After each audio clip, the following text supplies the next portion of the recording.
With President Mandela being the mediator, I feel very positive that we're going to achieve our mission. South African peacekeepers arrive in Burundi. Taliban will never be short of soldiers. This is what America must know. More and more South Africans are ready to join the Taliban. The heart of the DP and the DA as a party is not in South Africa. It is here As the mudslinging continues, we look at the future of opposition politics in South Africa.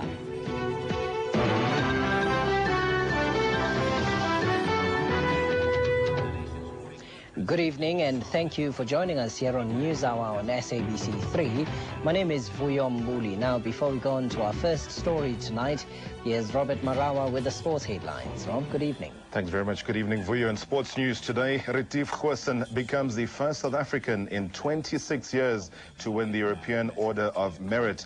Ruud Gullit says next year's World Cup will be poorer without the Dutch. And cyclist Robbie Hunter, good enough to win in Europe, but not in KwaZulu-Natal. Thank you very much, Rob. We'll see you a little later on tonight. Now, more than 200 South African soldiers have arrived in Burundi on a peacekeeping mission. The soldiers who departed from the Waterkloof Air Force Base in Pretoria this morning are the first contingent of a force of 700 who will be deployed in Burundi. Their task is to oversee the implementation of an agreement which is designed to end years of ethnic conflict in the Great Lakes state. The 240 South African soldiers who left today will be based in Burundi's capital, Bujumbura, for a tour of duty of up to 6 months. Ethnic violence between Hutus and Tutsis in Burundi has claimed more than 200,000 lives in the past 8 years. The primary function would be to protect political leaders that are returning from exile so that the interim government that should be in place on the 1st of November can proceed with the rest of the peace process. The interim government is due to take office on the 1st of next month in terms of a peace agreement signed in August last year. Its task is to implement a power-sharing agreement that provides for an ethnically balanced legislature and defense force. 2 weeks ago, former President Nelson Mandela, who mediated the Burundi peace process, asked the South African government to dispatch troops to Burundi. Although Hutu rebels are still active in Burundi, the country is not regarded as a particularly dangerous place. The situation isn't dramatically worse. There is an air of expectancy. I would say it's not an unsafe environment into which to send South African troops. A second contingent of South African troops will leave for Burundi on Tuesday and the final group on Thursday. This will bring the total number of South Africans deployed in Burundi to just over 700. Isaac Masemola, SABC, Pretoria. The US-led bombing campaign in Afghanistan has made Christians in Pakistan targets. 16 Christians were shot dead by masked gunmen during Sunday prayers in the town of Bahawalpur. And there have been further anti-US demonstrations in Peshawar in Pakistan. It's 3 weeks since America began the military strike in Afghanistan, and the civilian casualties continue to mount. Viewers may find some of the following visuals upsetting. Almost 12 civilians were killed in 2 early morning raids on Kabul. They included 7 children who died as they ate breakfast with their father. A bomb flattened their mud brick home and their neighbors, killing 2 children from next door. Grieving women huddled together as they tried to comprehend their loss. Civilian buildings in the capital also suffered damage this morning. And as the dust settled on the rubble and the dead were counted, the grave diggers came in. Anger against the Americans increases daily as smart bombs miss their targets and kill more civilians in Afghanistan. Thousands of Pakistanis and exiled Afghans are ready to come to the gathered in the town of Lagari today, 6 kilometers from the frontier. Some were young, some old, but they were all ready to fight a jihad against America.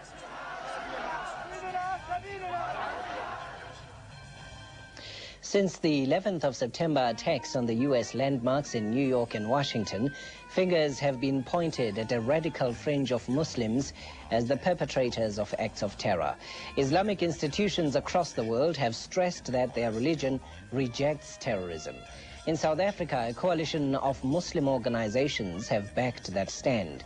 But some of the KwaZulu-Natal-based movements point out that they will counteract the West's war in Afghanistan with force, if needs be, if Islam has to be defended.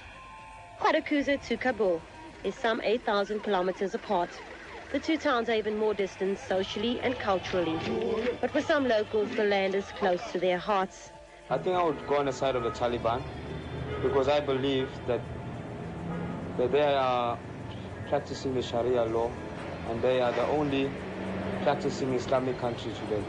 They may not agree with the religious extremism and the guerrilla interpretation of Islam by Osama bin Laden, but they understand his lone battle against the assaults on their religion. Part of their curiosity is that, like bin Laden's well-heeled background, they are prepared to sacrifice their comforts to counter the war against the aggressor. Taliban will never be short of soldiers. This is what America must know. They will never be. They are there in Afghanistan. They're going to stay there. They're going to split up, just like the Socialist Republic of Russia. How they fell, America will fall. But the South African government could prove a hurdle because it will crack down on such mercenary adventurism. Our government, on an official and unofficial level, allow the people, Jewish people, to go out to Israel in kibbutz and join the army. Why then have another standard for Afghanistan? That is what we question, and if so, we could challenge this in the court of law. Suicide groups have paid with their lives in defense of the realm. Martyrdom for Islam is a noble cause, even if it means taking on a superpower like the United States. Yesterday, they demonstrated that anger on the streets of Durban. This one is for Tony Blair! For Tony Blair! Renee Horn, SABC, Durban. America's war against terrorism isn't just being fought by the military. It's also being waged over the airwaves by officials in the U.S. capital, Washington, in the form of a propaganda war. SABC News' Malcolm Brown reports on the struggle for the hearts and minds and the dilemma that faces the media. U.S. aircraft above Afghanistan aren't just dropping bombs, they're also showering the country with food and propaganda via leaflets and radio messages. Back in Washington, officials are also trying to find better ways to get their message out. The President does think that there is a need for an increased role by the Voice of America to make sure that people understand the message the United States government is saying. Welcome to the Voice of America in Dari. So the VOA has expanded its programs targeting Afghanistan. The broadcaster's charter enshrines objectivity, but the federally funded VOA has already come under editorial pressure from the U.S. government over its decision to air excerpts of an interview with the Taliban leader. And we don't think it's for the U.S. taxpayer or the U.S. government to be broadcasting those voices into Afghanistan. American television networks have also come under pressure from the White House to think twice before airing tapes released by Al-Qaeda. Washington worries that they contain at best propaganda and at worst hidden messages. The U.S. does, however, release its own videos. These images of a U.S. Army raid in Afghanistan were made available to picture-hungry broadcasters by the U.S. Defense Department. Selected footage of U.S. airstrikes shows bombs hitting military targets, not those which have gone off course and harmed civilians. Even the emergency rations dropped into Afghanistan have a propaganda value. Obviously, if you're feeding people who are starving to death, you are sending them a message. You're not my enemy. I don't have an enemy in a small child or a handicapped person or elderly person. You're not our enemy. Driving home Washington's message are senior American officials being made available for interview to international broadcasters. But some media watchers warn that in this new kind of conflict, the U.S. government will be tempted to go beyond propaganda and employ deliberate misinformation. I think that's one thing that's different about this war. That the wraps are off a lot of people in the military operation on things that wouldn't ordinarily be invoked. The debate even surfaced out in the open when the U.S. Defense Secretary was asked if he would ever lie to the press. No, absolutely not. I've already announced that from this podium. You will receive only honest, direct answers from me, and they'll either be that I know and I'll answer you, or I don't know, or I know and I won't answer you. And that'll be it. Which isn't to say that misinformation couldn't seep out in other ways, as America fights the international propaganda war and keeps up the psychological pressure on its enemies. The United States has vowed to use every means at its disposal to defeat terrorism.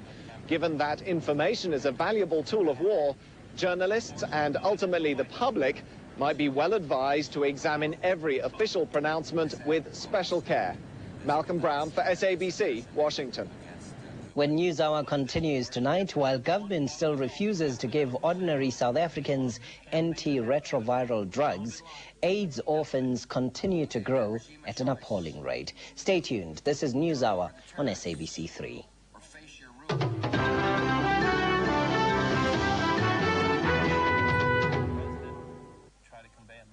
Well, I'm wild and I am free. Come on, baby, you belong to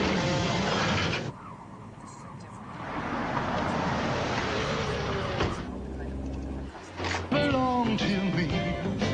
Sweet kiss makes my engine start. The way you move, you own my heart. Sweet kiss makes my engine start. The way you move, you own my heart. Most popular toy for toddlers, 50 Rand online. Most popular stuffed animal for toddlers, 80 Rand online. Most popular picture book, 30 Rand online. Watching her play with a box instead, priceless. There are some things money can't buy. For everything else, there's MasterCard. Accepted at stores all over the internet.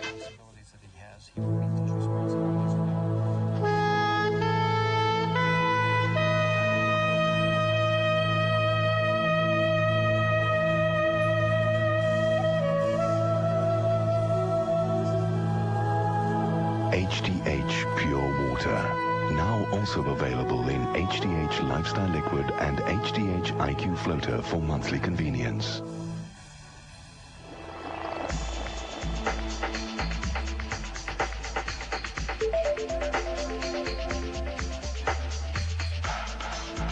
When business problems seem impossible to solve, when networks must seamlessly meet people, must seamlessly meet software, must seamlessly meet processes, isn't it nice to know there's a single, simple solution? Telkom Business.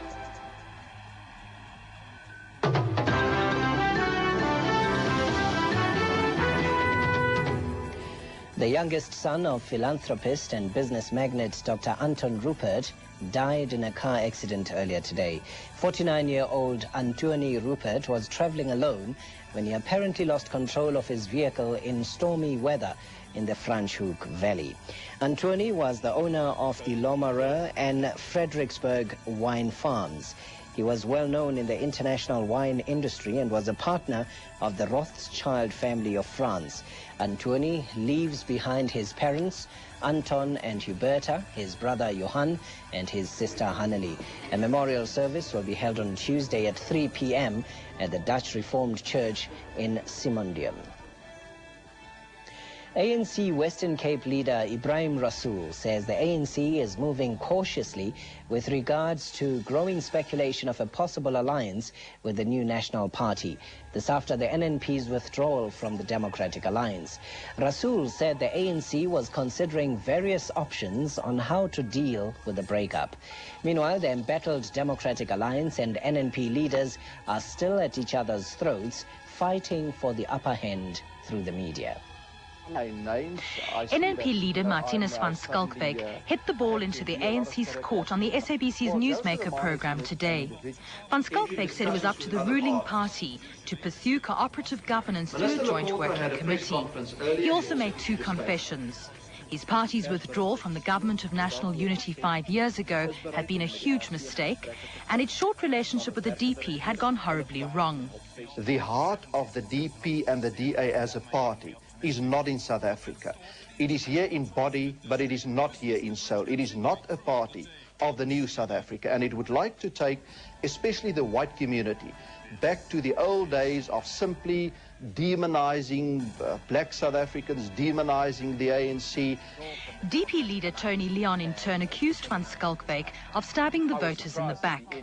Leon said attempts at cooperative governance with the ANC would threaten multi-party democracy. The consequence of what Mr. van Schalkwyk is doing is to turn South Africa into a one-party state. And I don't think anyone wants that. Not even the government of South Africa wants that. Whichever way South Africa's political sand shifts, the real decision makers are still the voters. Angie Kaplianis, SABC, Johannesburg. Now, joining us from our studios in Cape Town to talk about the future of opposition politics is IDASA's senior political analyst, Richard Calland. Good evening to you, Mr. Calland, and welcome to NewsHour. Good evening. Now, the recent opposition fallout is not just about the Democratic Alliance, isn't it? It's also about the realignment of opposition politics in our country. How do you see this scenario panning out? Well, I think it's even broader than that. I think it's about a realignment of party politics across the whole spectrum. Party politics since '94, helpfully, I think, was a relatively stable thing compared with many democratic transitions around the world. But I think we are entering a new era now. It's part of a normalization of party politics. It's nothing to be alarmed about. But I do think forces both on the right and on the left are regrouping and restructuring themselves. So I think the next year, 2 years, is going to be a very interesting period in South African politics. We'll pursue the forces realignment on the left. Let's just talk quickly about the change in the power base in the Western Cape. In the foreseeable future, how do you expect this to play itself out? Well, clearly, both at the provincial level and the local level, there's going to be massive changes, and that the sooner the better, I think, from the point of view of the citizens of the Western Cape, because I think paralysis and instability in the short term could be very damaging. I hope, therefore, that the ANC will make a quick decision about whether they are going to change the law. You'll know that there's some speculation at the moment about a possible quick change of the law to allow people to cross the floor from one party to another. In any case, I think that a regrouping at the provincial level will bring the ANC and either the National Party or a newly named part of the National Party led away from the DA by van Schalkwyk into the government at the provincial level. At local level, it's going to be more complicated. There may be by-elections, there may be legal disputes, not just about Murray's continuation as the mayor, and that may take a while to resolve. I think that the National Party is also split over this. I think the claims of unity from its leader, van Schalkwyk, are probably hubris, and I think that there will be some interesting disputes within the party. After all, there are members of his party who want to remain part of the DA, who want to remain councillors and so on as DA members.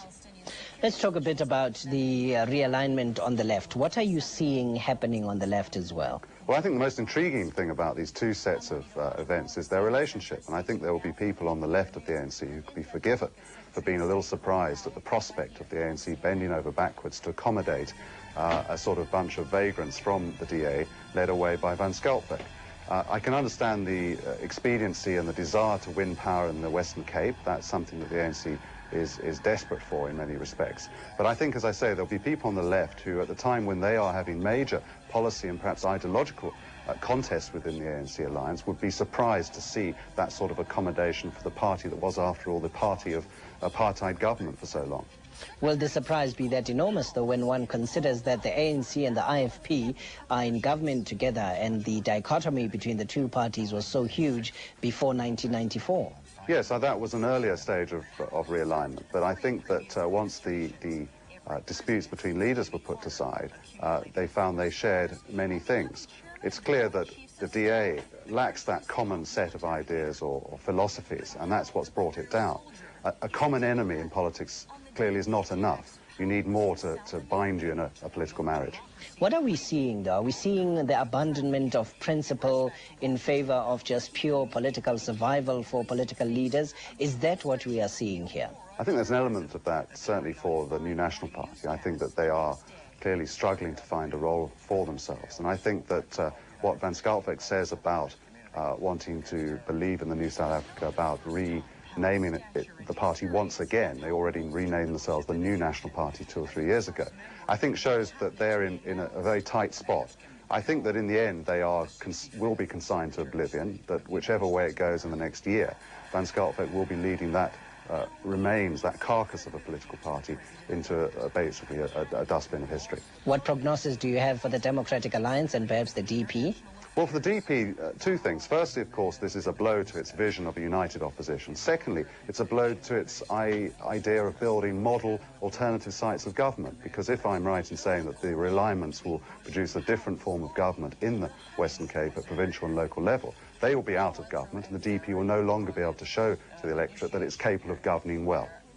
Thank you very much. Richard Calland, who is Senior Political Analyst with the Institute for a Democratic South Africa, joining us from our studios in Cape Town. The ANC Youth League President Dumalusi Gigaba has urged young people to be proactive in fighting illiteracy, poverty and HIV/AIDS. Gigaba was addressing celebrations marking the Youth League's 57th anniversary in Benoni. During the festivities, Gigaba, accompanied by Adelaide Tambo, laid a wreath on the grave of ANC stalwart Oliver Tambo. He said the fact that the celebrations coincided with the disintegration of the Democratic Alliance meant that true non-racialism was at least at hand. The Health Minister Mandosha Balalam-Simang has reiterated the government's position on antiretroviral AIDS drugs. She said it would be irresponsible for the government to be pressured into administering the drugs. She added that those who used antiretrovirals needed proper monitoring. Earlier this week, President Thabo Mbeki told Parliament that antiretrovirals were toxic and could even be more dangerous than HIV/AIDS. The PAC's Patricia de Lille lashed out at the government, saying poor people were denied access to treatment while some members of parliament had access to antiretrovirals. To KwaZulu-Natal now, where in parts of the province, HIV/AIDS is still associated with homosexuality, drugs, and is even seen as a taboo. Compassion and medical attention for those living with HIV are still elusive. Welbedat, an informal settlement where homeless people live in ramshackle shelters. A small group of children play together. They are a growing generation of orphans who have fallen victim to Africa's worst epidemic, HIV/AIDS. For this girl living on the margins of society, life is more complicated than it is for the average adolescent. She fights to hold on to what little she has. Another resident says she has little support and limited prospects for treatment of what doctors describe as an opportunistic infection. I was very sick when I went to RK Khan Hospital. They tested me. They did not give me the results, but sent me away with Panados. Reverend Livingston Jacob, a children's rights activist, has watched HIV/AIDS claim many young lives. But he's also shocked at the treatment available for children with HIV/AIDS. He says one of the major challenges in keeping these children off death's doorstep is for them to get access to treatment and medication. Jacob, who deals with child prostitutes and orphans, wants medication to be made available at all health centres. This year, the Provincial Health Department, in collaboration with pharmaceutical companies, launched a pilot scheme to dispense anti-AIDS drugs at a few health centres. RK Khan Hospital is one of the small partners in this program. Prescribed drugs are only available at selected health centres. One of the harsh realities of the much sought-after drugs is the heavy price they place on the provincial fiscus. Clinics like KwaMashu, where Diflucan and Nucotrim, the drugs of choice, are available, have to contend with another menace. It's often broken into and the drugs stolen. We are investigating them, but the preliminary reports that are coming through is that Diflucan is available at RK Khan, that it is being used for the requisite opportunistic infections, that patients are not being sent away with Panado only. With the success of antiretrovirals and with the better treatment for people living with HIV/AIDS, some victims can make it to their rightful place in society. But for many girls and women who do not have access to treatment, their impulse to become rebellious is simmering. Renee Horn, SABC, Durban. When NewsHour continues tonight, do economic migrants have more rights in South Africa than the poor? That's the question we ask. Stay with us.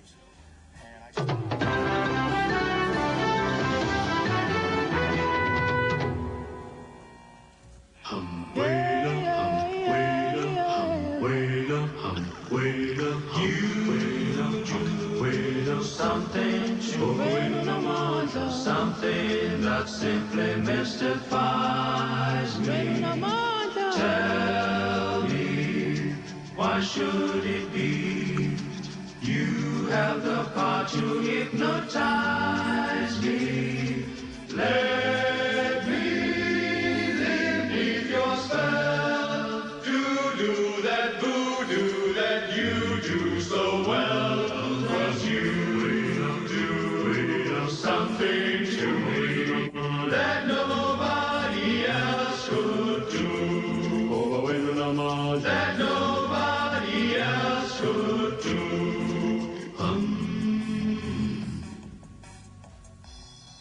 Take it easy. From America's greatest rock and roll band, the very best of the Eagles. One of these nights. 17 digitally remastered Eagles classics, including One of These Nights, Take It Easy, New Kid in Town. The new kid in town. Welcome to the hotel. Hotel California, and many more. The very best of the Eagles, out now. Breathe in and push, come on.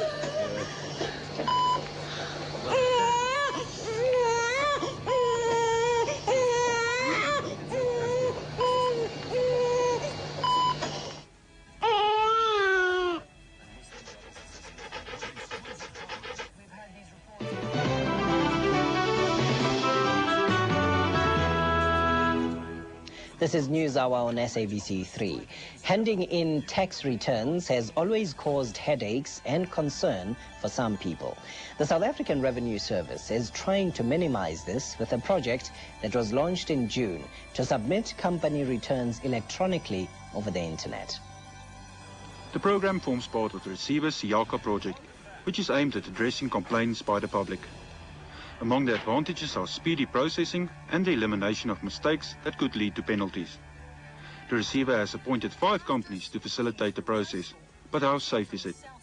When you submit a return via the internet, both from a technology security point of view as well as a physical security point of view, there is no way that anybody else can see that information.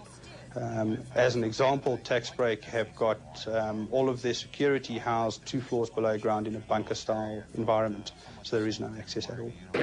Since the inception, more than 2,000 taxpayers have registered for the service, and more than 1,800 returns have been processed. Companies using the service have already seen some benefits. We traditionally experience a 6-week turnaround time from the time we submitted through to the time we actually received the funds back into our account. We are now experiencing a significant time saving, and this obviously has a very positive impact on our monthly cash flow. With the early success of the program, the receiver is looking at launching a similar program for individual taxpayers by February next year. Harry Olivier, SABC, Johannesburg. A mini tomato farm established with government aid in Mthatha a year ago has proved so successful that it will soon begin exporting its produce to the Middle and Far East. The farm, which is being run by a group of women, is expected to produce more than 30,000 boxes of tomatoes. It's also expected to generate revenues of over 300,000 rand a year.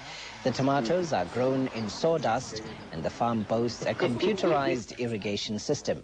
Apart from tomatoes, the farm also produces lettuce, celery, and spinach. Now, almost 200 families at Ellows in Port Elizabeth are demanding compensation from a waste company and the local municipality. They claim the company flouted laws on the disposal of waste, and they've had to live with toxic gases. Almost every weekend, the community of Ellows buries a resident. People here claim that breathing toxic gases that come from the nearby waste dump site is the main killer. They suffer from TB, asthma, cancer, heart problems, and other illnesses. They cannot afford the tests that prove a link between their illnesses and the gases. A year ago, Waste Tech agreed to shut down. They would transport industrial waste to another site in the Western Cape, but the municipality has allowed them to stay another 3 years. The people of Aloes and Motherwell, 5 kilometers away, say this endangers them.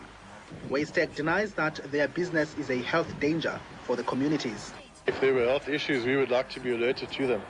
But everything that we've done and all the tests that we've conducted to that have not indicated any need for concern. But experts don't share the same view. I've analysed and found numerous trace gases which could be harmful to them and cause various harmful symptoms. And then I've also found a lot of methane, up to 60% methane in the landfill gas.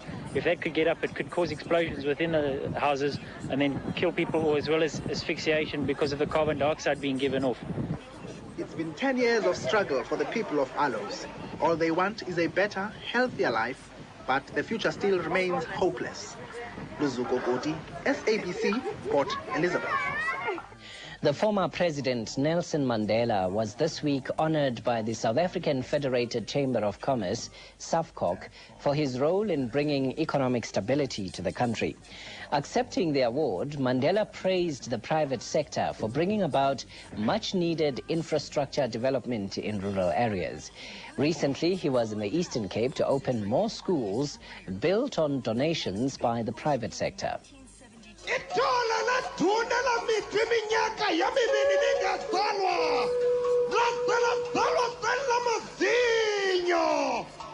The award given to Mandela by the business community is seen by many as approval of the government's handling of the economy.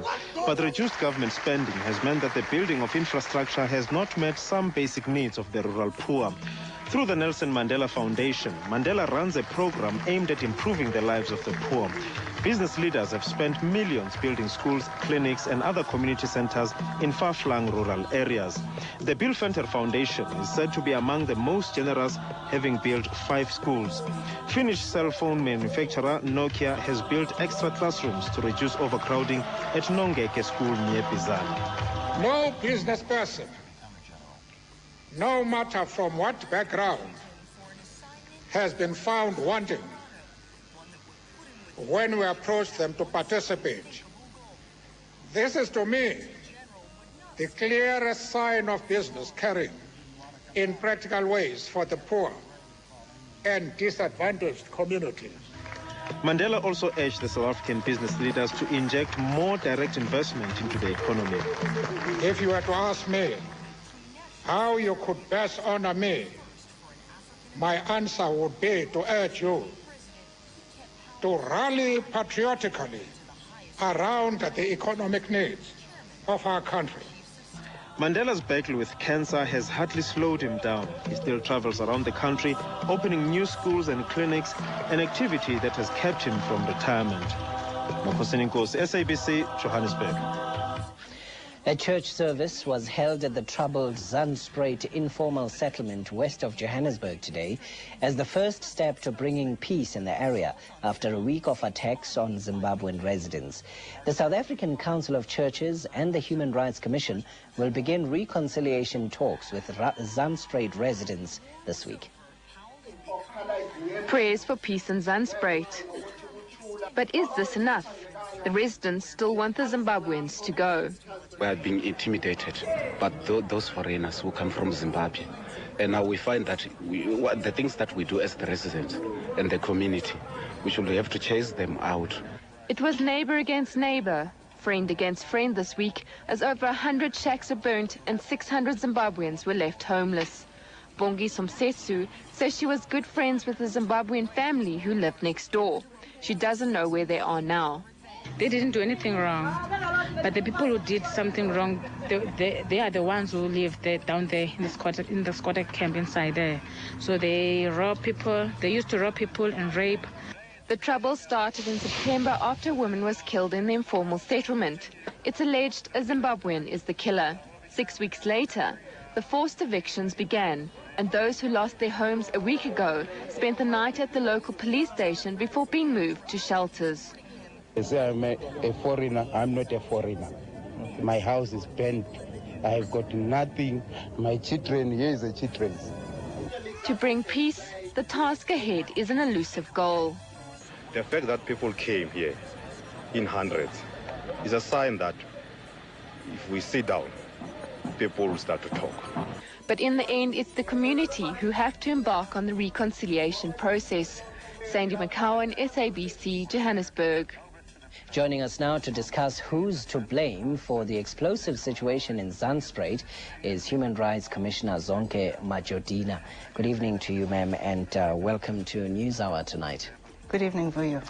How can you sell a culture of human rights in a situation like this, starting off with this situation in Zandspruit, where people feel they are unemployed, where people feel they don't have food on their tables, and thus some people from another country come in and they perceive these people to be taking over their jobs? How do you sell a culture of human rights in that environment? It's very difficult for you.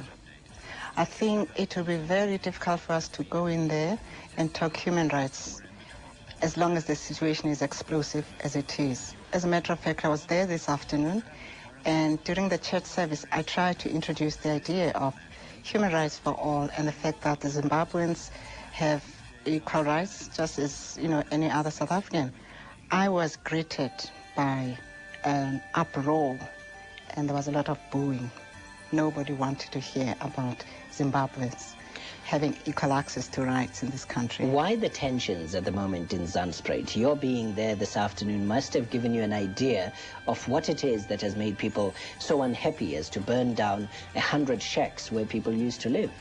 Well, the present tensions were sparked off by the murder of a local resident, allegedly by Zimbabweans. But of course, there have always been simmering tensions between the Zimbabwe community and the South Africans over competition for scarce resources, such as jobs and housing. But of course, criminal elements have taken advantage as well and are committing further acts of violence unrelated to the murder of this woman. Is the hostility in Zandspruit at the moment directed only at people of Zimbabwean origin, or are other nationals from Nigeria, from Sierra Leone and other parts of the African continent subjected to the same kind of hostility? I think mainly towards Zimbabweans, although any other non-national who is in there can expect to have, the same hostile reactions from their locals. What can be done in this situation? The Human Rights Commission, as you say, went there this afternoon, tried to introduce the notion, the idea that all people are entitled to human rights, to being treated fairly. But what else can be done to calm the tensions in this area as they stand? I think the real needs of the people need to be addressed. I think this is one time that government has got to listen to their plight. For example, they told us that since their homes have been looted, burnt, they need materials to rebuild their homes. They have no jobs. There's no electricity in the area. Since 1994, when they moved in, and many promises were made, and these were never fulfilled. There are no adequate health and educational facilities. Children are compelled to go to school under, makeshift buildings. So I think all of these concerns are valid as far as I'm concerned. And I think as long as we do not address them, no amount of mediation will diffuse the situation. You went there this afternoon. Yes. The ideas that you put on the table were not welcomed. They were not positively received. What is the Human Rights Commission going to do from here on to try and help the situation to return to normality? Well, we will go on. We've been asked to join the South African Council of Churches to mediate between the two communities. But I think the South African Council of Churches have been providing material assistance to the residents. And this afternoon, they promised to once again look into their needs and respond as appropriately as they can. And I think we can only move in with our advocacy work around human rights once tensions have cooled down. What about the unclear policy that we seem to be engaging in as South Africa at the moment? On one side, advocating the idea of an African unity, and then on the other side saying Zimbabweans who work, for instance, on farms in the northern province must go back home. Is that not part of the problem that is fanning these flames of hatred and anger? Yes, immigration policy is not just unclear, but is inconsistent. For example, I'll come back to your question later, but just a few weeks ago, police swooped in on Zandspruit, arrested alleged non-nationals, or as is commonly framed, illegals. cut them off to Lindela and deported them. And of course, they were back. And as soon as the residents of Zanzibar saw that the Zimbabweans were back, further violence arose. And this time round, police then took the Zimbabweans who had been forcibly uprooted from their homes into temporary shelters. So that, to me, is inconsistent policy, because on the one hand, they're chasing them out of the country, on the other, they're welcoming them and protecting them. So I think this sends very confusing signals to local people. Okay, Dr. Majodina, we've run out of time, so we've got to leave it at this point. But thank you very much for coming into the NewsHour studio. Dr. Zonke Majodina, Human Rights Commissioner, joining us here in the NewsHour studio tonight. 30 families whose houses and huts were destroyed in the floods in the northern province last year received RDP houses today. A donation from a beer company was used to rebuild the houses and 3 bridges. More than 60 jobs were created in the village during the building phase. Northern Province Housing MEC Joe Maswanganyi says other businesses must follow the example of South African breweries in lifting the living standards of rural people. A spokesperson for the brewer says government alone cannot solve the country's problems. He says the private sector must also lend a hand. Now, when NewsHour continues, Robert Marawa comes into the studio to talk about yet another achievement by Retief Goosen. Stay with us.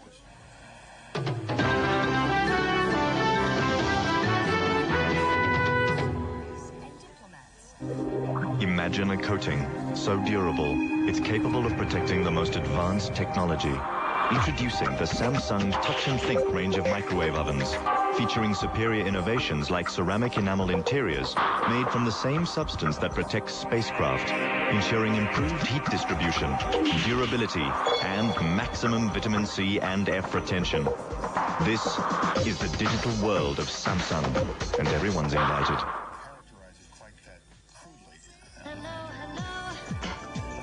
Tomorrow, we will talk a lot more. We'll communicate in ways we have not yet imagined. Tomorrow we'll connect, not just as individuals, but as communities too. And tomorrow we will learn that laughter doubles and sorrow shrinks when someone else is listening. That wars stop only when talking starts. That ideas change the world only when they're shared. Tomorrow we'll understand that unlocking our potential just needs the right tools. And the best conversation we can have is with the future. MTN. Hello, the future. Hello, hello, hello, hello.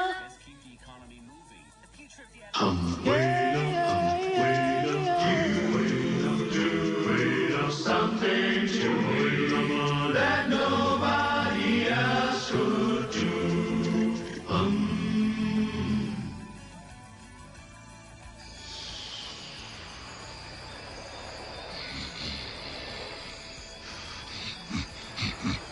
Because sometimes you need to take a break from the hard work of running a business, our SME Autobank card lets you do your business banking when it suits you. Just another way we're trying to make banking simpler, better, faster at Standard Bank.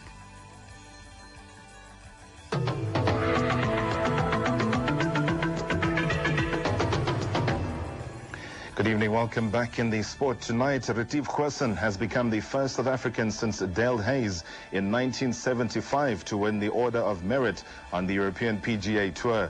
And the reigning US Open champion did it by claiming his 3rd victory of the season at the Madrid Open in Spain. The Goose won on the 3rd extra hole after he and Steve Webster of England both finished on 264, 20 under par. Webster's countrymen Brian Davis and Diego Borrego of Spain finished joint 3rd, with Northern Ireland's Darren Clark in 6th place. Goosen started the day at 17 under par, last year's winning score, and predicted that a score of 21 under would be good enough to win. And how right he was. He managed to get to 21 under on 2 occasions after birdies at 9 and 10 and again at the short 17th. But the US Open champion blew hot and cold over the back nine, allowing Webster to stay within range, and Webster did by peppering the flags with his short irons. The South Africans' superb two at the penultimate hole was nullified by a poor tee shot and an even poorer second into the last.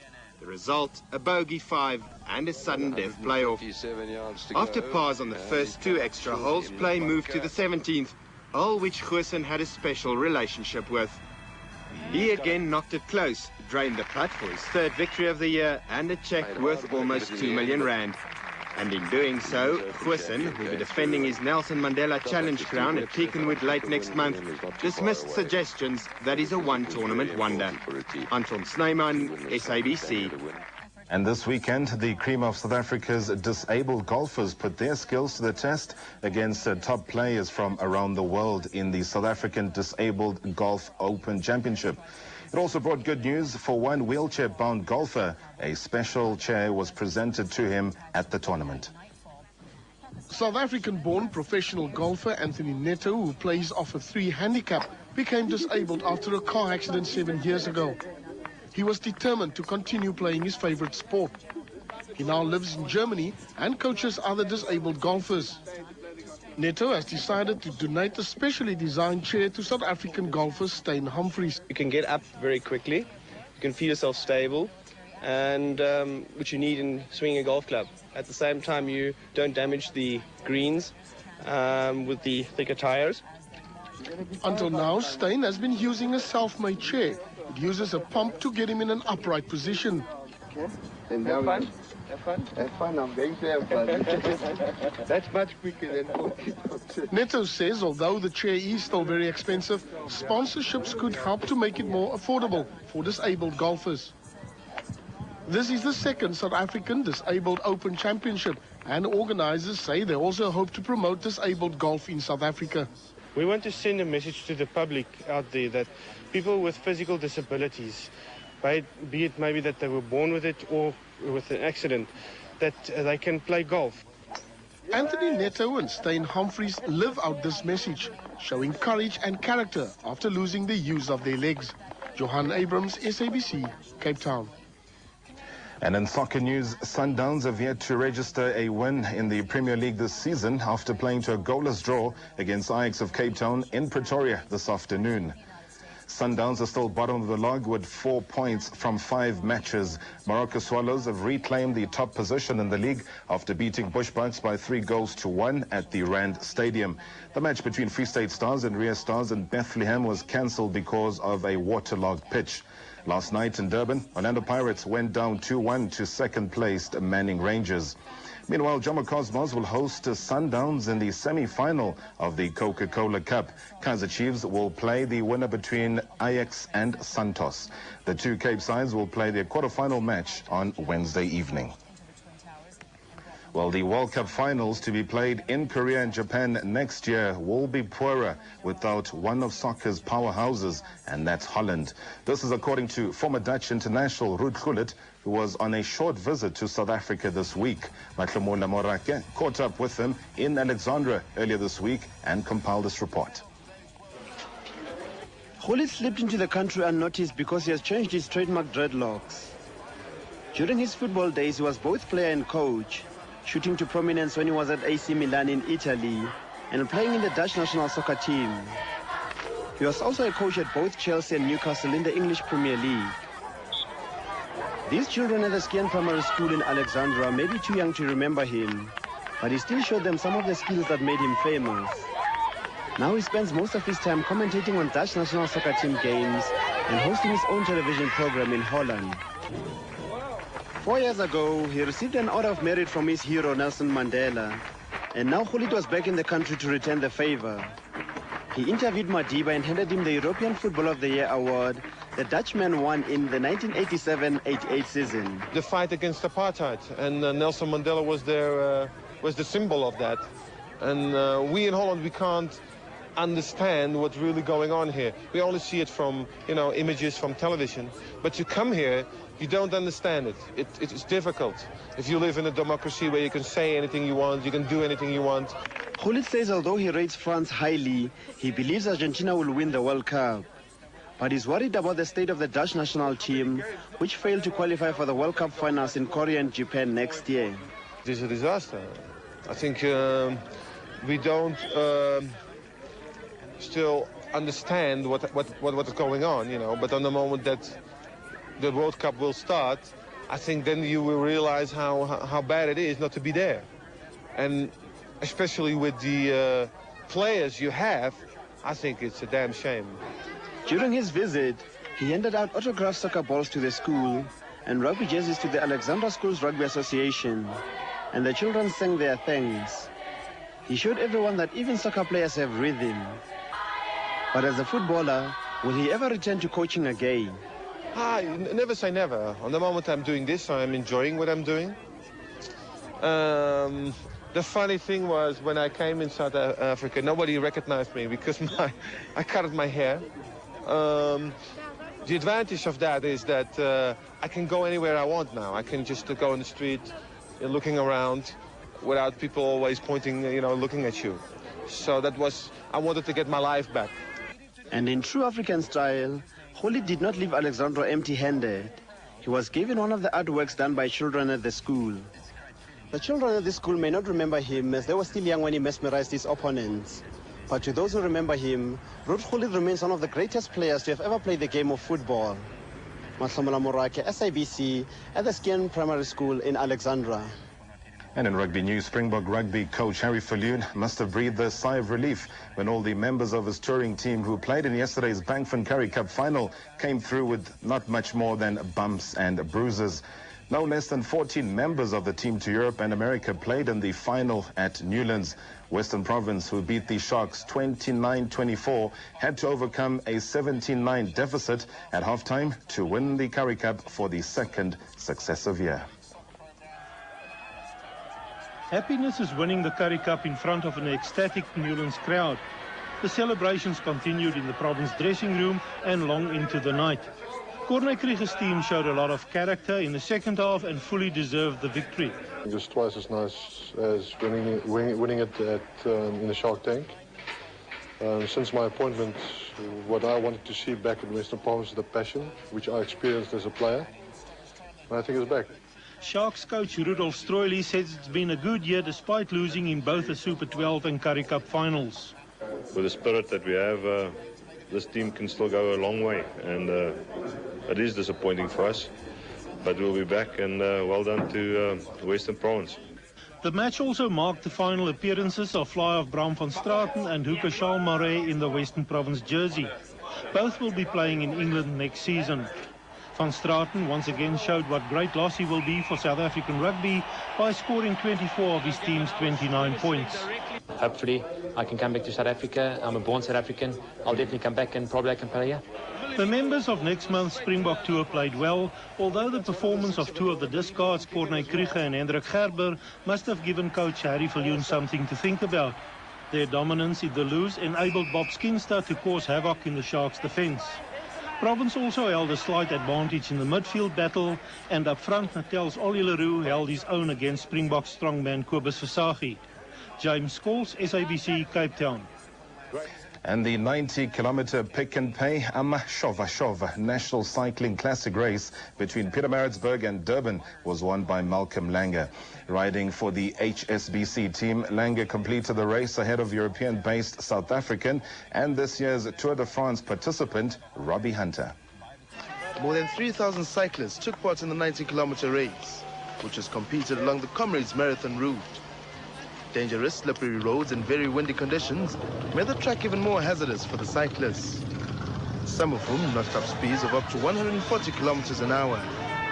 In the end, it was tactics and teamwork that won the day for Langer and Team HSBC.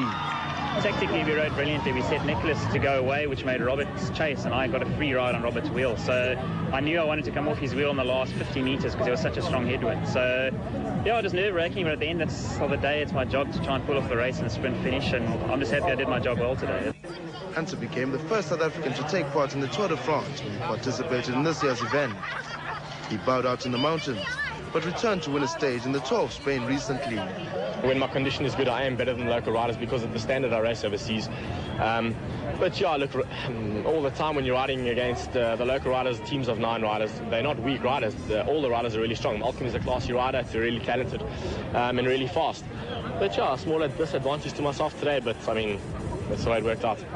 Andrea Skuman, one of the race favourites in the ladies division, finished ahead of Ronelle van Wyk to clinch the women's division. And finally, in boxing news, Lungelo Ntontela is the new South African junior bantamweight champion.